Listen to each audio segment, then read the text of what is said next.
Hello and welcome to the CX Files for May 22nd, 2025. My name's Mark Hillary and I'm in Sao Paulo, Brazil. And I'm Peter Ryan, based in Montreal, back in Montreal, Mark. Nice to be home. And it's great to catch up with you since I guess CXO, a lot's been going on. So nice to be able to come back to the CX files and to maybe share a little bit about what's going on in the industry based on the most recent travels. But we've also got, I think, something of a very unique discussion today with a really interesting guest who I recently came into contact with, and I'm excited to share his story and to interview him on the pod. Okay, excellent. Well, I'm sure that you're going to be doing an update on what happened at CXO before the end of this month. But who have you got lined up for this week? Well, this week we have got Mark Zucker. Now, Mark is the co-founder of MCVO Talent Outsourcing Services. Mark's one of these connections I have been able to link up with via the power of LinkedIn. He's a wonderful guy. His profile intrigued me. He's based in the Chicago area, but has his BPO delivery site in the Philippines. And we got to chatting on LinkedIn, then that led to just a quick call to introduce ourselves. Turns out we've got a lot of elements in common, both in terms of our connections and business interests and so forth.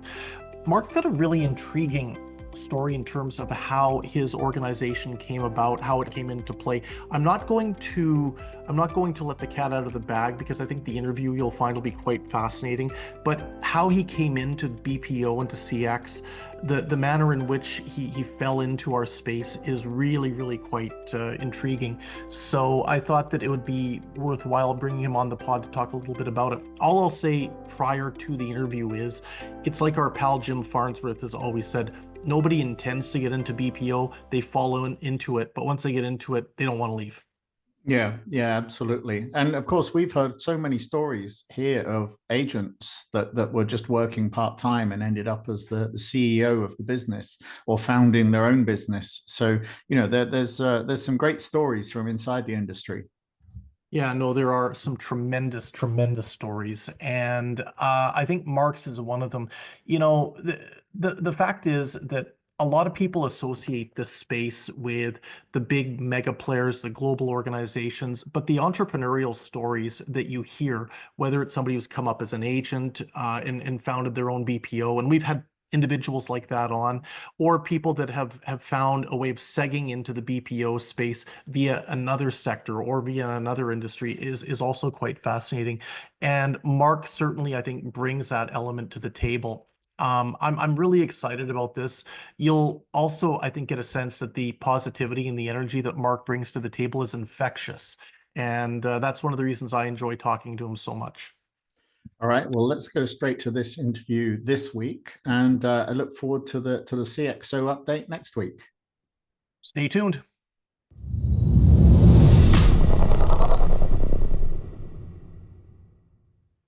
The CX Files this week is delighted to welcome a first-time guest, somebody who I've had the pleasure of catching up with a number of times over the course of the past couple of months through our dealings in the customer experience and outsourcing space, and somebody who I maintained has an exceptionally interesting story in terms of how they came into our industry, what they're doing, what they're up to, and just to get an overall sense check about where they see where things are going as it relates to outsourcing and the customer experience element within this domain. So with that in mind, I am pleased to say a big hello to Mark Zucker, who is the co-founder of MCVO Talent Outsourcing.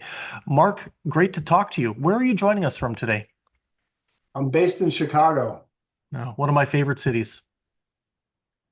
Yeah. I'm one of the few outsourcing owners that's based in the US, which is a really nice advantage. And my wife is Filipina. So we have both countries covered. Super duper. Well, Mark, why don't you tell us just a little bit about yourself? Tell us maybe a little bit about MCVO talent outsourcing. And then I've got a few questions I'd like to dive in with you to get your take on the lay of the land, as well as to find out a little more about you and the organization. Great. So MCVO Outsourcing was founded in 2017.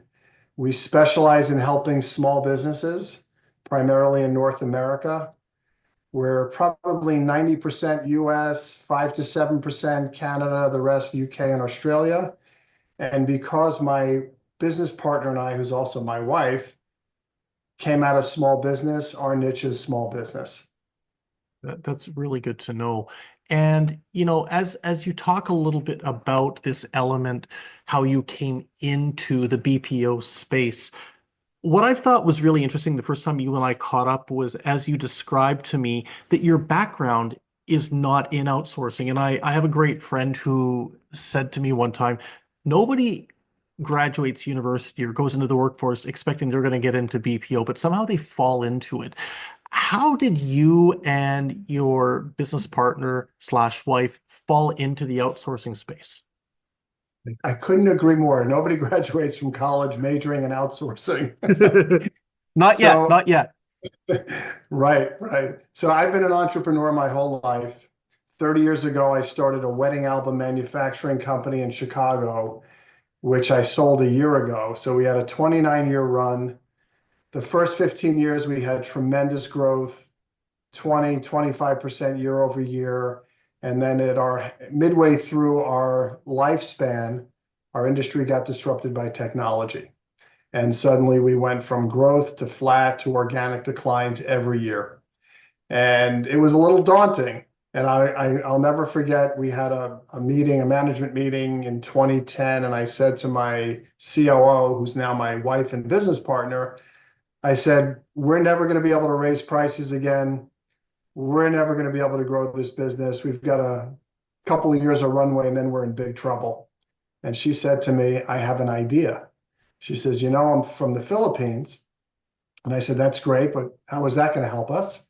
And she said, well, we have a lot of talent in the Philippines, a lot of back office, and we can start offshoring our work to the Philippines. Now, this is 15 years ago when this was not a common practice.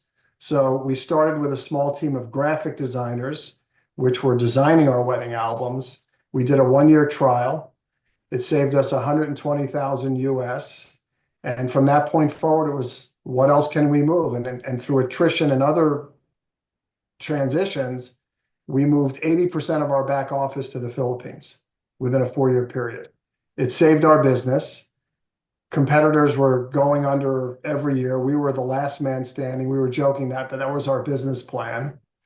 And when my partner, her name is Cherry, would go to the Philippines to visit her family for Christmas, she would take our outsourcing team out to lunch. And she would ask, how are things going? And, how do you like working with us and working with the BPO? And they said, well, we don't really we love working with you, but we don't necessarily love working with the BPO. It was a big BPO. It was just very impersonal. And they intimated to her that if she ever wanted to start her own BPO, that they would be willing to come on board. And she was very flattered, said, oh, that's very sweet, thought nothing of it, and then met them again a year later and heard the same story. Well, after 3 consecutive years of this, with consistent declines in our wedding album business, she came back and said, it's time we start our business. So we felt like we had been a client of outsourcing for 7 years, and we kind of figured out the ratio of how much onshore management do you need versus offshore back office, what positions work better than others. So we really felt like we were in a good position to do this. That's amazing. And it's very typical of a lot of different stories I've heard about how people are able to find a way of getting into the outsourcing sector when perhaps it hadn't even been on their radar even a few months before. One of my favorite stories, Mark, you and I have talked about this about a friend of mine who actually got into the BPO space because of ownership of a taxi company and finding a way of transitioning away from, say, transportation into doing outsourced support. So very fascinating in that regard. From your angle, from the MCVO, I guess we could say experience, as you transitioned into the BPO sector, what did you find in the course of that transition that might have surprised you about getting into start doing outsourced work? Were there any particular challenges or any particular sweet spots that you encountered that you weren't expecting? I think a lot of the aha and surprises came when we were a client. Like, I'll never forget the first time we got our December invoice, and it was twice the amount of every other month because of 13th month pay. And I said to our COO, "What is this?" She said, "Well, this was in the contract." I said, "Well, I didn't read the contract. I just assumed it was a monthly amount and this is what it would be." And that was a little upsetting. And I just felt like we got great talents, but there was never any account management. Nobody ever called to check in with us. How are things going? I mean, we had a pretty good sized team. At our peak, I think we had 18. And even when we left, nobody called up and said, "Hey, what happened? Why'd you leave?" So for us, I just remember also the invoices had about 7 or 8 line items. It was, here's the salary and here's the service fee and here's the health insurance. And as a business owner, we had 18 people with 9 line items each. I mean, it was a massive undertaking to read the invoice. So I remember when we started the company, we said, okay, we need to simplify this. I'm imagining that other North American business owners are going to be like us. Let's have a rolled up pricing. It includes everything so that when somebody's new to offshoring and they're trying to shop around and figure this out, if they look at our model and we say we charge X for this position, that just seems a whole lot easier than trying to do all this other math. Yeah, yeah. And it's like anything, isn't it? When you're looking to onboard something, whether it's a business service or whether it's something personal, you just sort of want that one rolled up price. You don't want surprises. I'll give you an example. Recently, I was having to upgrade my home security system, and I was talking with my provider. And they were saying, "Oh yeah, if you do this, it's going to be this amount per month." And I was like, "Okay, but how much is the installation? How much is the equipment?" No, it's all rolled in. So I asked the guy, can you guarantee me that when I get the final bill, I'm not going to see a bunch of extra charges or whatever, whether it's extra labor or whether it's extra equipment. No, it's all rolled into the price. So I made them send me an email just to confirm this in case I did get any invoice shock at the end. But I think, Mark, you're touching on something, and that is very much the fact that making it as easy for a BPO client to sign on and to maintain a relationship is incumbent on the operator themselves. They really need to, I think, not just nurture a potential relationship, but after the deal is signed, that's where the interesting part starts. That's where you've got to maintain the business. And as you say, keep a relationship going where you're finding out how are you feeling? What's going on? Is there anything we should be doing differently? Is there anything that you might want to consider differently, etc.? We also put a lot of attention into our client services team. And so what we do is a new client onboards, and let's say they start on the first of the month and it's a Monday. Every Friday for the first 4 weeks, somebody from our client services team will check in with our new employee, ask them what it's like working with their new client, any challenges, whether it's technology related or work related or personality related. And then we share that information with the client. We ask them the same question.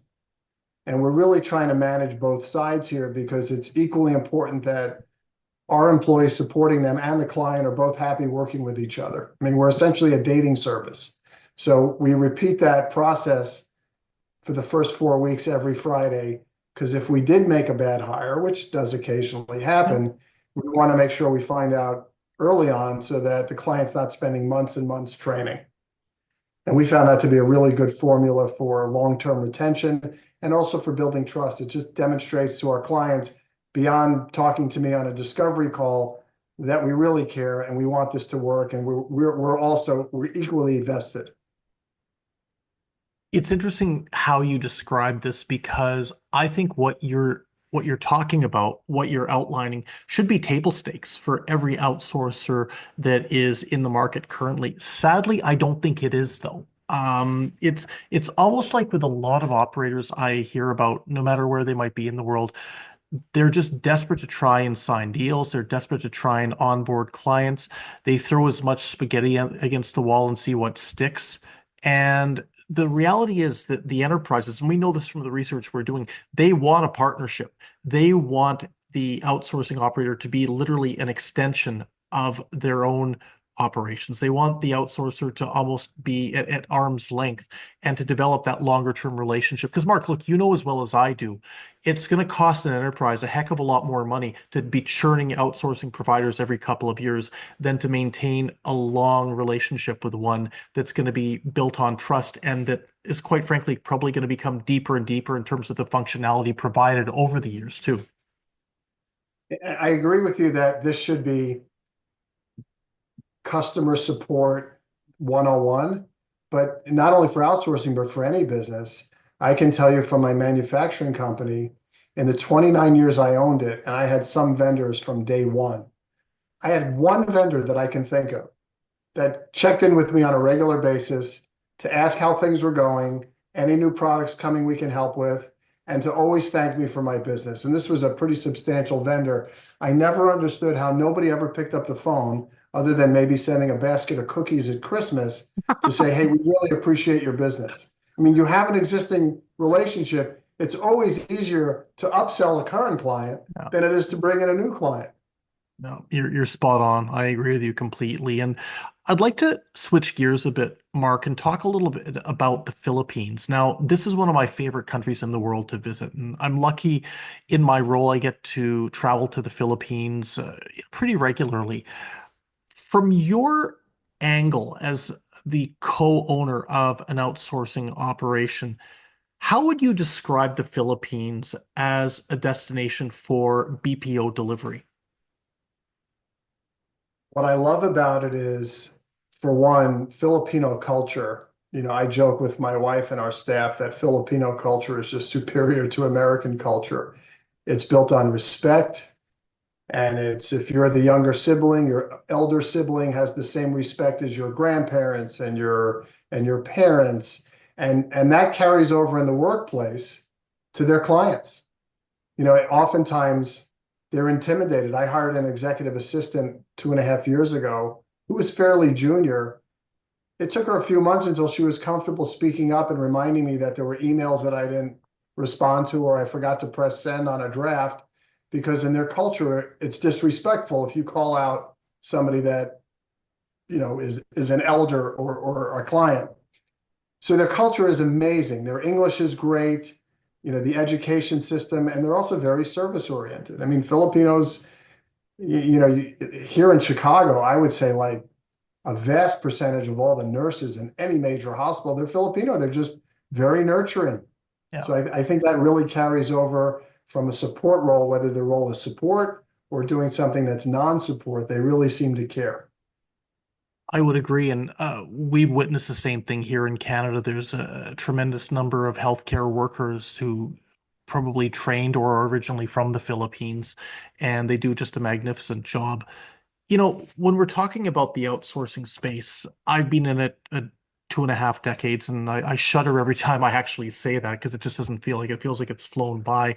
But one of the things that's always hit home for me is that, Mark, you know as well as I do, locations come and go. We've seen them all. The world is becoming flat, though, I think, from an outsourcing perspective. And there's probably 40 to 50 countries where this work is being done. I don't think we're going to see a lot more coming onto the horizon anytime soon. But one that has maintained its level of value in the eyes of both outsourcers and their clients is the Philippines. What do you pin down to that resiliency as a preferred favored destination that can service, say, not just Americans, but really clients from around the world? You know, the Philippines is an Eastern country, but they lean West. And a lot of I mean, I'm a big NBA basketball fan. I want to say 2/3 of the guys that I talk to in the Philippines are Who's your favorite player? I like LeBron James. I like Steph Curry. I mean, their culture is integrated. They're watching a lot of the same movies. They're watching a lot of the same shows on Netflix. There are some Filipinos that intentionally try to sound like an American. You know, there's a lot of goodwill just built over the years. And, you know, certainly not every Filipino listens to American music and, you know, subscribes to all of that, but there's that really close cultural connection. And I think that's really what's provided the staying power. And you could argue it's similar with Canada and Australia and the UK. Yeah, I think that you're absolutely right on that. And you know, the fact is that buyers and outsourcers like stability. And the Philippines, I think, has proven itself to be a destination that, look, everywhere has its hiccups every now and again, but there's been a degree of consistency in the macroeconomic situation and the geopolitical situation. Not every location can bring that to the table. And I think also because of the longstanding relationship and the advent of outsourcing, those relationships are even closer. I mean, Filipinos and Americans are closer today as an aggregate than they were 15 years ago. Yeah. Because there's a couple million Filipinos all day long supporting American businesses and talking to Americans. So I feel like we've got that bedrock already established, so it's going to continue to grow. So let's finish up the interview, Mark, with your pearls of wisdom. I'd be curious about what advice you would have for a budding entrepreneur that decided they wanted to take the plunge into the outsourcing sector. If you had three pieces of counsel, what would they be? First, I think what's most important when you schedule a discovery call, you know, let's assume you've done your Google search and you found some companies that were reputable. What's really important is on your initial call that you're talking to somebody who takes the time to understand your business and is not just an order taker. You're not ordering a hamburger. You know, this is a consultative approach. They need to really understand your business and they need to understand how to support it. You know, somebody who's calling about whether it's a customer service position or a medical biller doesn't necessarily have to have expertise in that field, but they have to understand, be able to understand the business. You have to talk to somebody who is knowledgeable. And I would say the second thing is the person you're talking to going to be involved, or are they just a biz dev person? And this is not a shot at biz dev, but in a lot of companies, there's a lot of bait and switch. Let's get the upbeat salesperson to make all these promises, and then they turn it over to the ops team for service delivery, and there's a huge disconnect. So ask if that person who's part of the intake team, is this a one and done, or can I still keep your email address? And by the way, can I have your mobile number so that I can text you? I feel like 80% of our clients are new to outsourcing. And I love that because I get to be their concierge. And oftentimes I'll tell them based on what you're looking for, I don't think the timing is right for your company, or the position that you're describing is really not going to be outsourceable. I get calls sometime, we're looking for a telemarketer to close sales on A, B, and C. And once I get to understand the business, I'll say, well, maybe they're better off just setting appointments. It's going to be really hard for anybody offshore, I don't care what country you're from, to close somebody from another country. So if the goal is for every 100 calls to get a couple of appointments set and then have the right person close, that seems to be a better outcome. And that's really what I try to do on a discovery call. And I would encourage anybody new. I mean, they're navigating uncharted waters. They don't even know the right questions to ask other than the obvious ones. So they need to be talking to somebody who feels like they can be your guide and your Sherpa.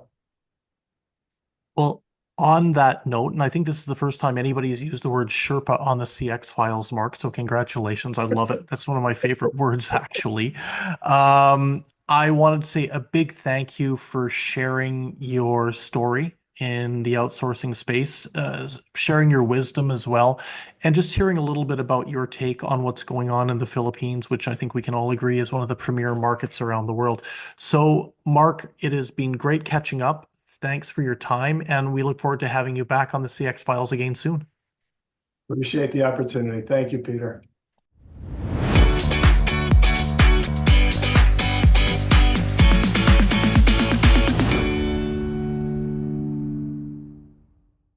Thanks for listening to the CX Files podcast.